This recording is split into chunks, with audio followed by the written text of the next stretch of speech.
Kehidupan mengajarkan kita bahwa setiap tindakan memiliki akibat, terutama tindakan menunda alarm untuk terakhir kalinya. Sedikit kalimat bijak tapi nggak jelas dari saya Jack selaku pembina upacara sekaligus pimpinan utama dari PT Bangun Siang Tidur Lagi yang ada di seluruh penjuru dunia ini. Dan pada kali ini saya akan merangkum sebuah film keren berjudul Escape from Pretoria yang dirilis pada tahun 2020. Di mana film ini menceritakan kisah tentang 3 orang aktivis yang ditangkap karena suatu kasus dan terpaksa harus mendekam di balik jeruji saat ini dan berupaya melancarkan pelarian dari penjara dengan cara yang sangat di luar nalar dan tidak masuk akal untuk dibayangkan. Oke, tanpa berlama-lama lagi langsung aja kita meluncur ke dalam cerita. Berlatar di suatu kota yang panasnya bisa mendandingi Bekasi jam 2 siang bernama Pretoria. Kisah diawali dengan memperkenalkan 2 aktivis yang menjunjung tinggi martabat perbedaan ras dan suku. Mereka adalah Jenkins dan Stephen yang sedang menjalankan kegiatan aktivisnya untuk menyuarakan isu-isu kemanusiaan dengan menyebarkan selebaran menggunakan cara yang tidak dibenarkan. Without doubt, the most explosive.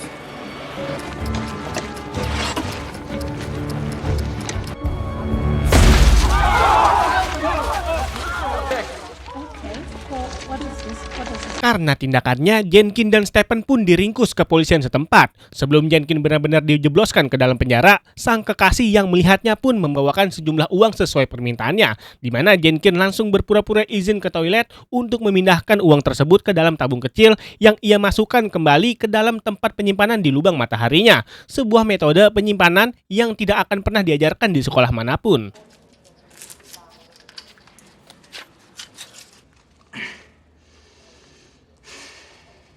Setelah persidangan, mereka berdua ternyata dijatuhi vonis yang sangat tidak adil. Jenkins dihukum selama 12 tahun penjara, sementara Stephen 8 tahun karena dianggap sebagai pembantu dalam aksi tersebut. Keduanya akan dikirim ke sebuah lapas khusus tahanan politik bernama Penjara Pretoria yang dipenuhi para tahanan yang dianggap pengkhianat dan oposisi yang menentang keras pemerintahan. You are sentenced to imprisonment for a total of 12 years. You are sentenced to imprisonment for a total of 8 years. All right. Setibanya di penjara, Jenkins dan Stephen langsung disambut oleh bapak kepala penjara yang ingin bersilaturahmi secara langsung dengan mereka berdua. Sebagai orang yang dianggap mengkhianati ras dan kaumnya sendiri, karena ternyata Jenkins dan Stephen melakukan semua itu tanpa paksaan dari siapapun alias murni karena kebaikan hati saja, yang ingin membela kemanusiaan karena pada dasarnya semua manusia itu tidak ada yang berbeda kecuali Bahlil.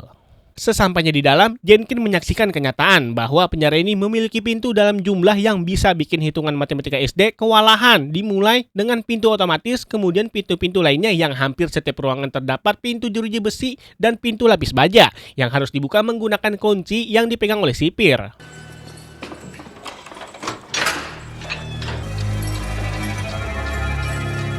Keesokan harinya, ketika sedang sarapan, Jenkins berkenalan dengan seorang napi bernama Dennis, yang sama-sama seorang aktivis dan dipenjara karena menyuarakan kemanusiaan, di mana ia dengan baik hati mengajak Jenkins dan Stephen untuk tur penjara, dengan menjelaskan betapa mustahilnya seseorang bisa kabur dari penjara ini, karena pastinya ada penjaga menara bersenjata yang terus mengawasi tanpa henti, pengawas yang memantau setiap sudut dengan lampu sorot, serta kawat berduri yang akan merobek siapapun yang mencoba memanjat untuk keluar, dan semua pintu masuk maupun keluar memiliki kunci yang berbeda-beda. Everybody comes in here, they're going to break out of here by next week. No matter how hard he tried, he couldn't get his money out. Dennis juga menegaskan bahwa percuma saja apabila Jenkins dan Stephen punya niat untuk kabur, karena bagi dirinya pribadi, Dennis menganggap penjara ini adalah hukuman yang pantas baginya, sehingga ia memilih untuk menunggu hingga bebas dengan menjunjung tinggi rasa keadilan, tanpa perlu susah-susah atau pusing-pusing memikirkan bagaimana caranya untuk bebas. We are prisoners of conscience. So it's different for us.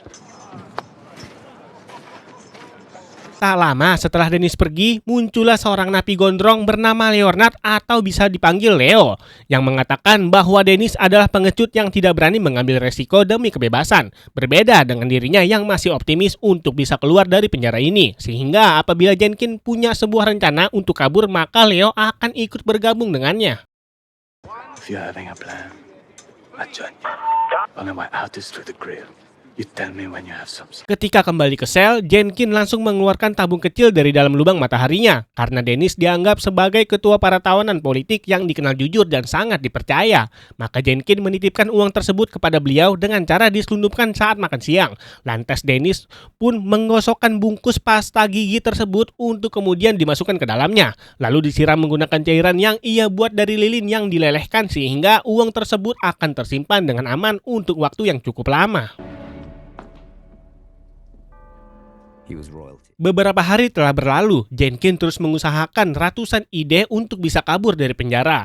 Selama itu, ia hampir setiap malam mengamati lubang kunci pada pintu selnya dengan penuh konsentrasi layaknya mahasiswa baru yang baru pertama kali belajar ngoding. Sampai akhirnya Jenkins mulai terpikir sebuah gagasan untuk membuat kunci duplikat atau kunci palsu yang mirip dengan kunci aslinya.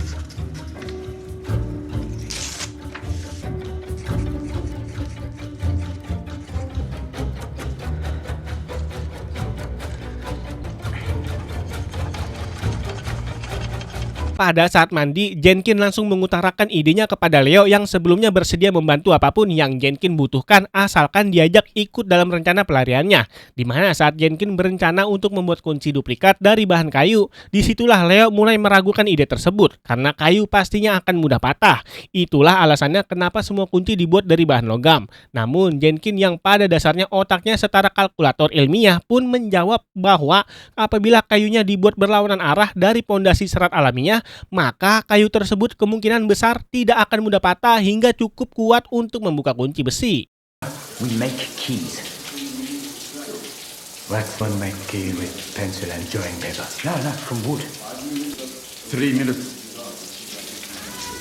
Tanpa membuang waktu lagi, mereka langsung menjalankan rencana untuk melihat seperti apa bentuk kunci yang asli, di mana Leo dengan sengaja membuat keributan agar ketua sipir datang mendekatinya, sehingga Jenkins yang berada di sana pun bisa mengamati kunci tersebut dari jarak dekat.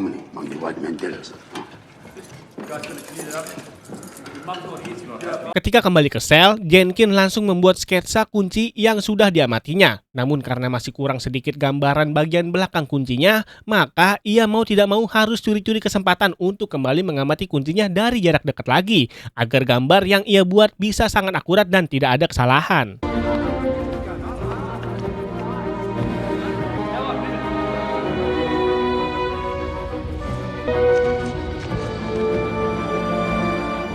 Merasa perhitungannya sudah sempurna, Jenkins yang bertugas di bengkel kayu pun memanfaatkan kesempatan itu untuk menyelundupkan beberapa kayu kecil di bawah botol minumannya, di mana Jenkins benar-benar dibuat dak-dikduk saat ketua penjaga selalu rutin memeriksa semua botol minuman saat selesai bekerja.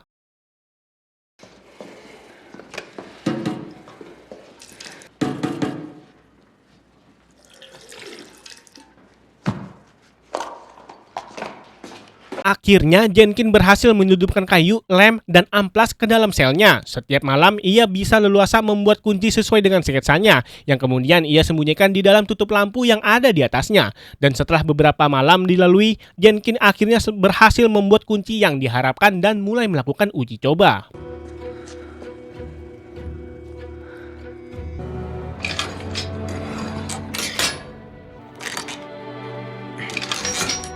Dan ya, sempat senang sejenak, Jenkins lupa bahwa masih ada pintu lapis baja yang harus ia buka, di mana ia kembali harus membuat kunci lain dengan perjuangan yang sama seperti sebelumnya dan menghabiskan waktu sekitar 30 hari untuk bisa membuat kunci tersebut. 100 hari berlalu sejak ia masuk ke dalam penjara. Jenkins baru mendapat kesempatan untuk melakukan uji cobanya, tepat saat semua tawanan sedang melakukan kerja bakti yang karena pintu lapis bajanya hanya bisa dibuka dari luar. Maka inilah satu-satunya kesempatan bagi Jenkins untuk menguji keakuratan kunci buatannya.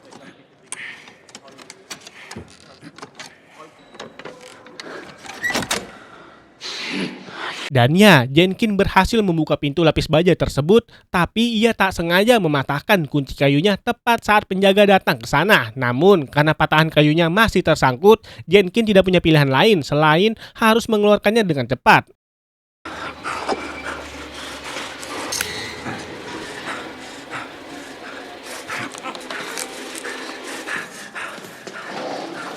Dan tak lama setelah mereka kembali ke dalam sel, Jenkins lagi-lagi dibuat tegang saat ketua sipir menyadari salah satu pintu lapis bajanya yang masih dalam kondisi terbuka, tapi beruntung ia tidak terlalu curiga dan langsung menutup pintu tersebut, mungkin mengira angin yang membukanya.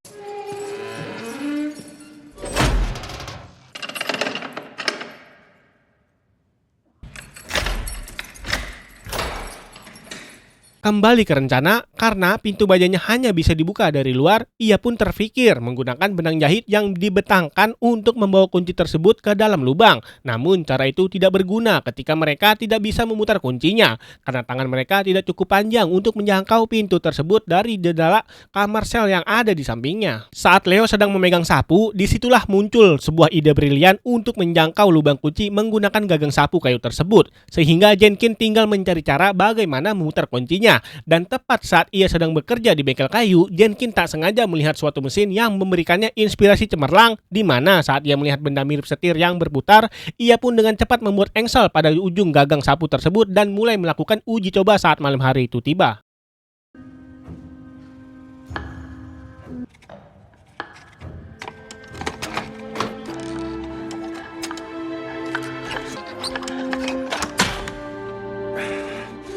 Saat sudah berhasil, disitulah Jenkins yang panik karena ada penjaga di luar pun tak sengaja menjatuhkan kunci dari gagang sapunya.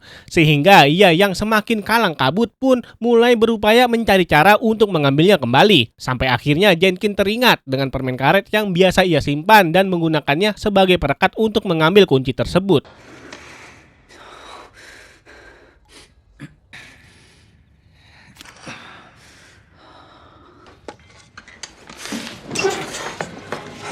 Keesokan paginya, Jenkins langsung memberitahu Leo dan Stephen atas keberhasilannya, di mana wajah mereka berdua seolah tidak percaya dengan apa yang sudah Jenkins lakukan, seperti murid SD yang baru pertama kali melihat sulap di depan matanya. Di kebun halaman penjara, Jenkins pun mengubur semua kunci yang sudah lulus uji coba, sehingga sekarang ia hanya perlu mengetahui informasi tentang daerah sekitar atau semacam peta di dekat area penjara, yang kebetulan berdiri persis di samping jalan raya, di mana Jenkins meminta bantuan dari salah satu napi asal Afrika untuk membawakan koran harian yang dibuang, ditukar dengan 2 bungkus rokok.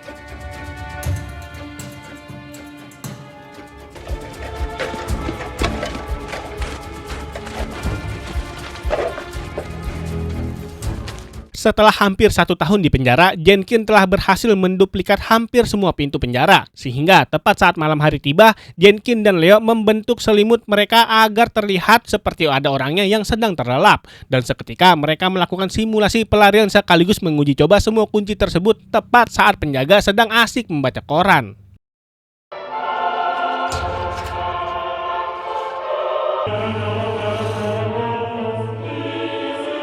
Di saat yang sama, penjaga tiba-tiba keluar dari ruangannya untuk melakukan pengecekan rutin, di mana Jenkins dan Leo pun dengan cepat bersembunyi di ruangan lemari penyimpanan yang berada tepat di bawah tangga.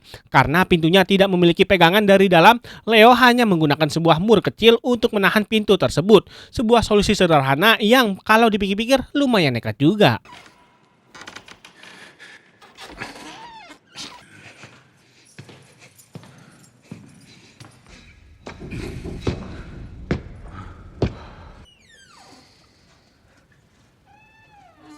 Beruntungnya, penjaga tidak menyadari hal itu dan langsung naik ke atas untuk melakukan pengecekan, sehingga Jenkins dan Leo pun bisa dengan cepat keluar dan melanjutkan uji coba kuncinya. Usaha Jenkins akhirnya membuahkan hasil ketika semua kunci duplikat yang ia buat berhasil membuka setiap pintu yang ada. Namun, saat si penjaga akan kembali, Jenkins masih belum selesai menutup pintu terakhir, sehingga Leo dengan cepat menarik Jenkins ke dalam lemari.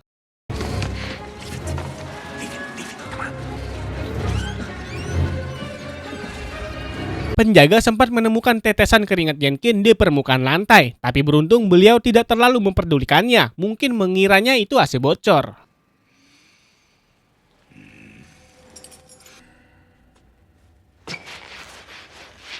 Sekembalinya mereka ke dalam sel, Jenkins pun mencopot satu kunci yang patah dan dianggap gagal, lalu dimasukkan ke dalam sebuah cangkir dengan maksud akan dibuang esok hari. Tapi tak disangka, kepala penjara melakukan sidak yang mencakup pemeriksaan kamar sel para tahanan.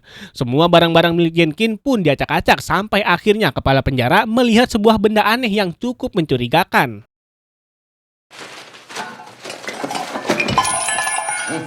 With these stupid little pictures.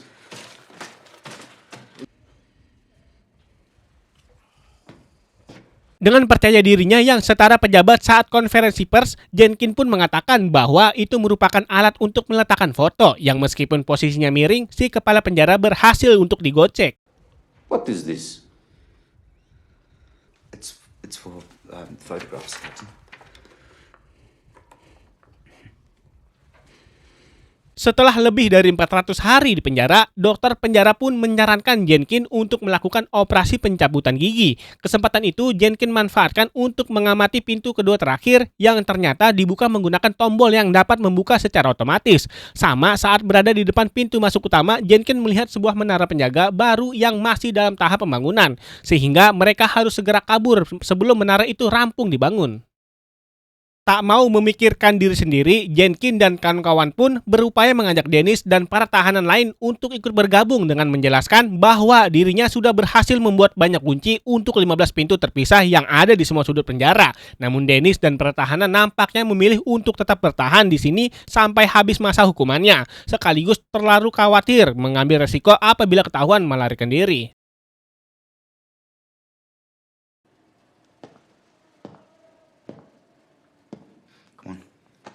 Tried. Sebagai wujud dukungan atas perjuangan mereka, Dennis pun mengambil bungkus pasta gigi berisi uang yang sebelumnya Jenkins titipkan.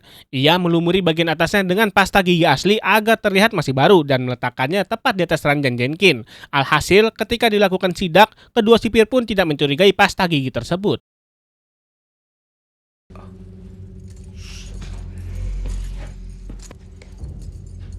I think it's too late to stop your fraught black tea. Let us. Get them out! Pada sore menjelang malam, ketika sebagian besar sipir penjara sudah pulang kampung, Jenkins pun langsung keluar dari kamar selnya untuk membebaskan Stephen dan Leo, di mana Jenkins kembali mengajak Dennis untuk ikut kabur, namun Dennis tetap pada pendiriannya untuk bertahan di penjara ini. Di saat yang bersamaan, penjaga berbadan besar ini pun menemukan bahwa toilet di sana sedang mampet, sehingga ia pun segera ke ruang lemari penyimpanan di bawah tangga untuk mengambil sedotan WC. Tepat saat sebuah kawat kecil yang menjadi pegangan pintu jatuh ke lantai, dan si penjaga pun langsung memungutnya.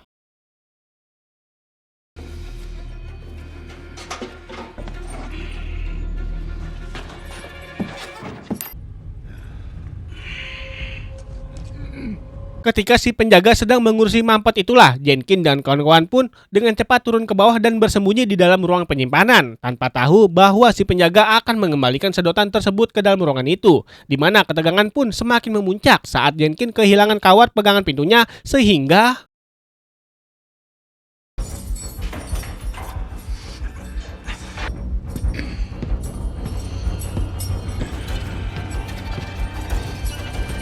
merasa Jenkins sepertinya butuh bantuan, Dennis pun berinisiatif membuat semacam pengalihan dengan memecahkan lampu kamar selnya. Sehingga tepat saat si penjaga sudah berada di depan ruangan penyimpanan, ia pun mendengar suara Dennis yang berteriak meminta bantuan. Dan dengan sedikit terpaksa, beliau pun naik ke atas untuk memeriksanya.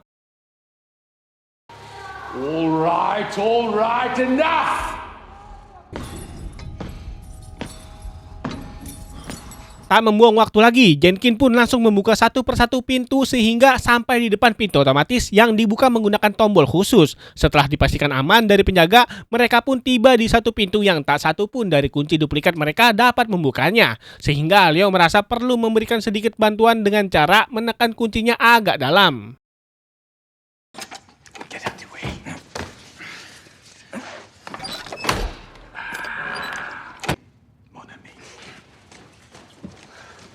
Pada akhirnya, mereka berhasil sampai di pintu terakhir yang menjadi gerbang kebebasan. Namun, dari sekian banyak kunci yang mereka bawa, kali ini tak satu pun dari kunci-kunci tersebut benar-benar dapat membukanya. Sampai putus asa, Leo akhirnya menemukan titik rapuh dari pintu tersebut dan memutuskan untuk menjebolnya menggunakan obeng, di mana suara yang dihasilkan ternyata cukup berisik layaknya tetangga yang renovasi rumah jam 7 pagi yang membuat Jenkins sempat kepanikan.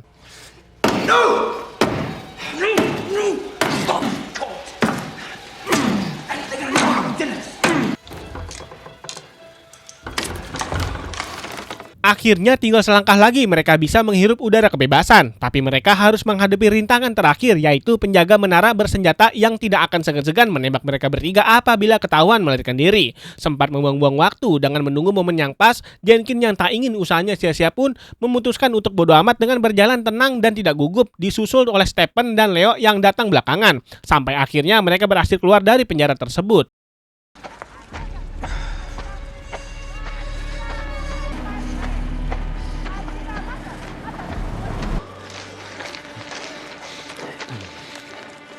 Tapi ketegangan belumlah selesai, karena mereka masih harus berjalan melewati orang-orang yang mungkin saja salah satunya ada sipir penjara yang mengenali wajah mereka. Namun dengan ketenangan dan tekad bulat untuk bebas, mereka berhasil melewati itu semua.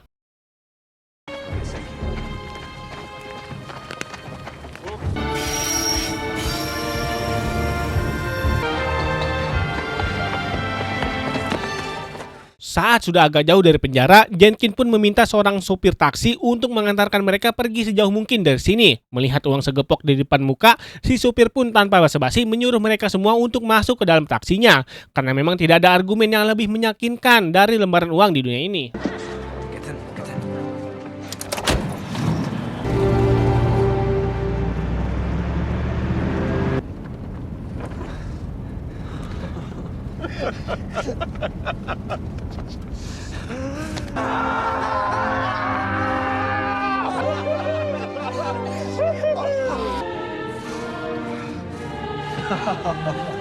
Keesokan paginya, saat ketua sipir memulai rutinitas dengan membuka satu persatu sel para tahanan, beliau mulai curiga dengan Jenkins dan dua kawannya yang tak kunjung keluar dari selnya. Saat ia masuk dan memeriksa, ia langsung kicep karena ternyata mereka sudah tidak ada di dalam sel dan sudah menghirup udara bebas di luar sana. Dan film akhirnya selesai. Ketekunan tanpa batas waktu adalah kunci yang bisa membuka pintu manapun, bahkan pintu yang dirancang untuk tidak pernah terbuka sekalipun. Sedikit kalimat penutup dari saya yang menggambarkan kisah dalam film ini, karena perjuangan Jenkins membuktikan bahwa selama kita tidak pernah berhenti mencari jalan, tidak ada tembok yang benar-benar mampu mengurung tekad seseorang selamanya. Oke, segitu dulu aja. Terima kasih yang udah nonton sampai habis. Saya Jack pamit undur diri, sampai jumpa di video yang lainnya.